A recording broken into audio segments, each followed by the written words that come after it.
I would like to mention that this presentation is kind of adapted from my presentation at the SHA conference. So I'm still working on the paper. It's a kind of a rough draft. My goal is to publish this paper. And thanks to Dr. like Jody Bunce, I know I had some conversation with her at the SHA conference. And thanks for joining us here again today. So it's still a work in progress. So, but my hope is to share the draft and then to work on. So thanks for this platform to share my ideas again and then to develop this from where I left this in January due to a busy semester. So my name is pronounced as Oluseyu Odunyemi Agbelusi. So, but you can call me Oluseyu or Shay, that's fine. So I'm an assistant professor at George Washington University Anthropology Department, but I'm also affiliated with the African Studies program here on campus.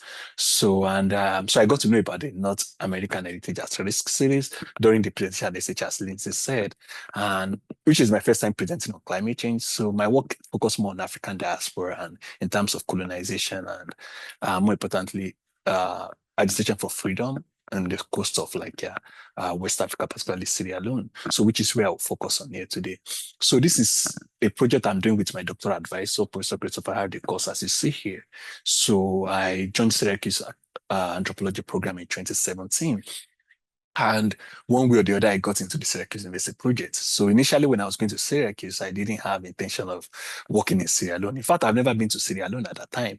I've only been to some other countries like Cote d'Ivoire, Ghana, and Togo. So I've never been to Sierra Leone for conferences and other things. So the university would be would facilitate my first trip to Sierra Leone. So and by the time I went there in 2018, I didn't have any clarity about what project I wanted to do. And I think the SHA that I presented like at the SHA conference in Missouri in 2019 was more or less about a presentation of finding a direction, right, based on the trip I made in 2018. So I'm going back to this because my doctoral dissertation would kind of shift away from this a little bit, which I'll talk about that too in a bit, even though it just didn't focus on climate change. So I did this project, and then this has been the work we've been doing in the Sierra Leone River with like other graduate students like Sean Reedus Nats, Virginia, UVA, and also Dr. Sam Amati here, who is a lecturer at the University of Legon in Ghana. So they were the two people who started this project with my advice. So working, trying to document some of the historical period sites in the Sierra Leone River here. But because of the Ebola outbreak, both of them couldn't do their doctoral research there. So they had to change their project to Ghana. So my going to Sierra Leone was a way to kind of re reimagine this space, kind of think of what we can do, but without any form of clarity, like I said. So this is Bunce Island, which some of you will know, especially those who study like the descendants of the enslaved Africans who were brought to South Carolina and Georgia Low Country. Nicola Gichik, like cultural corridor. So this is the Bunce Island, which the forts where many of them were enslaved. And this is some of the like work done by my advisor there, like and also the coast and the Sierra Leone River in the background. So some of these ones will be the one that will intersect with my work. And this has to do with like British anti-slavery and freedom and how enslaved Africans in 19th century were brought to Freetown, which I will show you shortly, and then how they will become freed and then also settled in a British colony. So, but to focus on this a little bit, what I just want to bring out of this context that most of the sites were surveyed, but we have potential sites that we couldn't really identify based on satellite imagery. So I went in 2018 to look at some of these places, particularly Tasso Island, as you see here. So that Tasso Island will be the one that will get me to climate change issues. So, and because most of the work we'll be doing in Sierra Leone in terms of the ISO project has been much about looking at the socio-economic transformation that happened during the opening of the Atlantic trade and how that influenced local communities. So it was more about economic capitalist, political economic perspective to human history. So we didn't look at nature or landscape, but we look at landscape in terms of cultural landscape, how that changed through time, but not in terms of all that means for local communities today. So this is just a much like illustration of this in terms of like the water bodies and that spread across. So this Freetown you see here will be the focus of my doctoral dissertation in the long run. So, but I only make mention that towards the end of my presentation, like I said. So this is a colonial map that survived when Sierra Leone would become a British colony in the early 19th century. So, and then this is the Sierra Leone River, which is where we study. And then this is the Atlantic Ocean, which is how they were able to take people out of Sierra Leone up to the US South. So, but up here you see the Scarcely River, which is the Great and Little Scarcely River. This is also a river that was very central to slavery in Sierra Leone. And then we have the Shebo River. So there's so many rivers there. So the focus of my presentation today will be on the Sierra Leone River. So there's much to say about Sierra Leone beyond just the Sierra Leone River. So, and then we also have the Northern River. So the Northern River here will go up, which is, I call this image, it could have gone further up, will be the river Rio Pongos and Rio Nunes. These were also like rivers that contribute to the slave trade period. And much work have been done from the University of South Carolina there with Professor Kenneth Kelly and some of his grad students like in Guinea. So our homework is about Sierra Leone in terms of Syracuse University. So University of South Carolina and Syracuse University have been the two universities working in this space for a number of years. So in terms of theoretical approach, so since this, when I approached this work, we were looking at landscape archaeology, looking at remote sensing, also looking at cross-cultural exchange. So most of what happened during the Atlantic slave trade was about exchange, like trade networks. So, but most of the work that people have done in Atlantic West Africa, especially during the work of Neil Norman and Francois Richard or Ibrahim Machado, has been about fragmented landscape. So how did this landscape change? The Atlantic and Atlantic. When I talk about the Atlantic, I'm talking about 15th century, like yeah, just like similar to what happened here in the Americas with Columbus coming here with the Colombian, like archaeology. So that's similar thing we have in Africa. So the other thing, West Africa in particular, the other thing is about state generated landscape. This one has to do with colonial, like yeah, intrusion into that space, especially with my project in the 19th century, the colonial project, and how the work of Cameron Moran, Ogunderan, Akin Ogunderan tell us about how city-states and empires form and how we have colonies before the arrival of British on the African continent. When the internal frontier landscape is the work of Agbelusi, which is very famous, coming from the work of like Paradora, which kind of talk about how we look at like frontiers, like settlements without boundaries, like yeah, and how the work of my advisor. Actually, his master's thesis there, like yeah, built on the work of Kopitov. And he did that as a graduate student at UCLA in the 1970s and then built up on the boy. He will eventually shift to Ghana to do his doctoral research in Temena Castu. And these are some of the works, like I said, that have really influenced some of our work there in terms of landscape as a theoretical framework, but also as a methodological approach too. So, and for me, doing my own research there, narrowing down to my own research, most of what I've seen, my own study of the landscape has focused more on slavery and transition to abolition and colonialism in West Africa.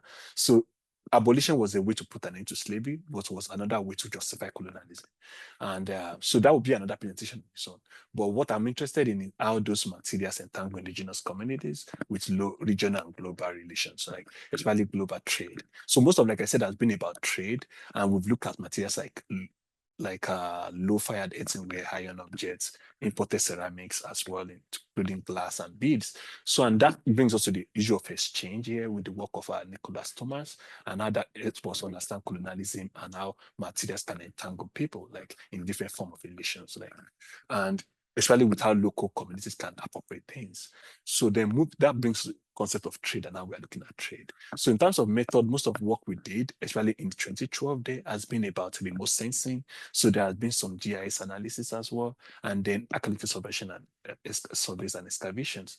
So, but in the case of remote sensing, there have been some kind of GPR as well done on Bunce Island and much other work like yeah done. But keeping in mind that this is a country that is not really like it's economically disadvantaged, so we don't have much money to do work. So much there have been preliminary, and what I'll tell you to here is preliminary. So this is just a first image of like the land site like that Sean Reed did to identify. So I surveyed this island, which I will show you shortly what we did there. So, but in terms of climate change, why did I get into climate change topic? Keep in mind that I want to do something about slavery, colonialism, something about like freedom, among descendants of enslaved Africans as well. So why did I get into colonialism? One thing I noticed there was like we noticed that in Sierra Leone, the Bunce Island, which I'll show you shortly, has been been on the endangered list in the past few years. I think in 2008 and 2012. So, but what we see is that there's limited climate data. So most of what the government had been doing when I got there was about kind of community engagement, informed decision, just to make people make informed decisions, but they don't have policies to guide this. So most of the policy they've relied on has been from African Regional Workshop, like the one done in Abidjan here in 2006 in Cote d'Ivoire. And then we also have some other international policies they've drawn on over the years, but because also is a country that economic disadvantage and also doesn't have this kind of like resources and institutional capacity to do some things. Most of work that has been done also about marine biology and stuff were done by Japanese universities and stuff. So they struggle a little bit in terms of having scholars to deal with climate change issue, but they are aware of it. So most of what they've done have come from the ministry. So, and then when I got there, what the Ministry of Tourism and Cultural Affairs told me was that even though I'm an archaeologist and I'll be doing this project, one of the initiatives they've had in recent years is about ecotourism. So they want to talk about ecotourism. And when we talk about ecotourism, we're talking about over-exploitation of beach, like sand for construction houses. So most of these houses you see on the highlands, I will show you shortly, they are coming from the beach, and which is kind of creating issues for them. And also, there are also deforestation of this area. This is a tropical rainforest. So most of the areas, and I'll show you a more slide shortly as well, and what deforestation can mean for climate and the environment.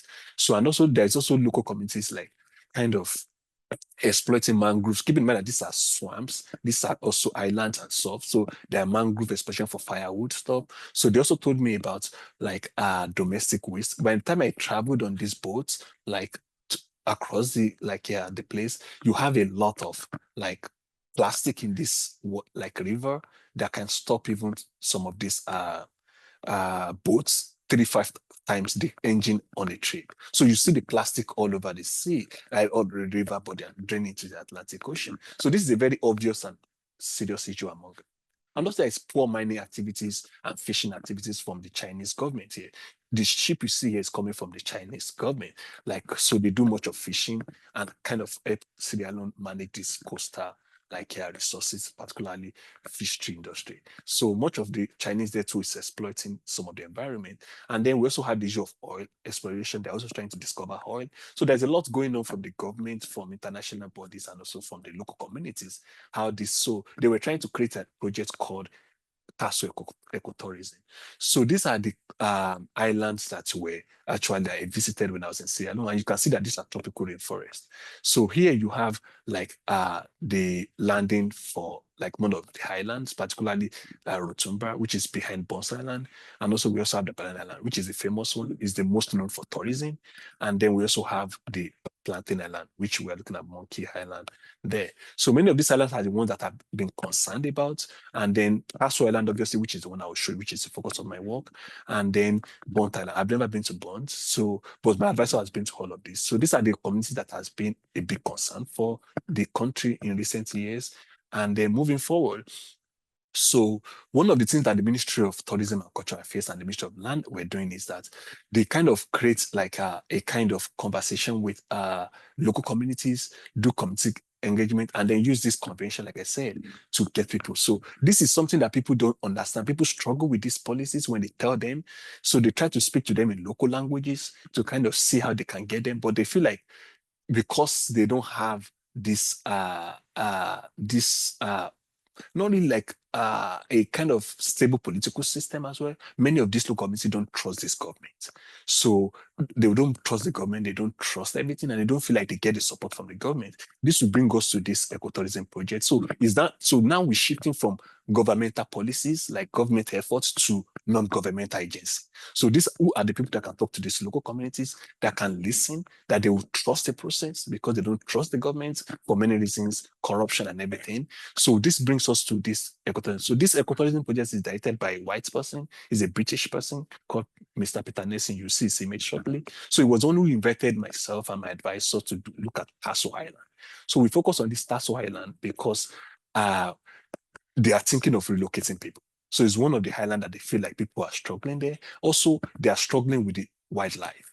So some of the chimpanzees they have been like they are endangered, so they are being killed for like obviously like games for people to eat. So they are creating like a sanctuary for them to keep them. So it's not a zoo, but just to keep them because Sierra Leone is the only one that can boast of chimpanzee now in West Africa. Many of the other ones across, even including my own country, Nigeria, are endangered. They are only in zoos. So they are trying to keep this chimpanzee. And also there are also efforts from the British High Commission as well, and Bunce Island Coalition in Virginia to help to document the flora and the fauna on those islands. So the economic, so it's becoming a combined effort with the British Island High Commission with Peter Nelson there, and also Bunce Island, which is here in the US. So China did some things as well in terms of adaptation strategy with the US Embassy, but most of it has been preliminary as well, especially with kind of engaging with local community can be very challenging. So I took on this project as a way of talking to local community with the research and development officer. So that will shape my project in a way. So this is what we've been doing on Bunce Island. So we've been talking to local communities there. And here you see Francis Musa Momo. So he's the kind of research and development officer of the national agency, which is the Monument and Release Commission. So he's now at Syracuse finishing his master's program, like master's degree, like here in anthropology. So we'll be the first indigenous archaeologist in Sierra Leone. And hopefully that is maybe a springboard for more bigger things there in the country. So here is the curator of the National Museum working on Bunce Island with my advisor. So here you see the Bunce Island.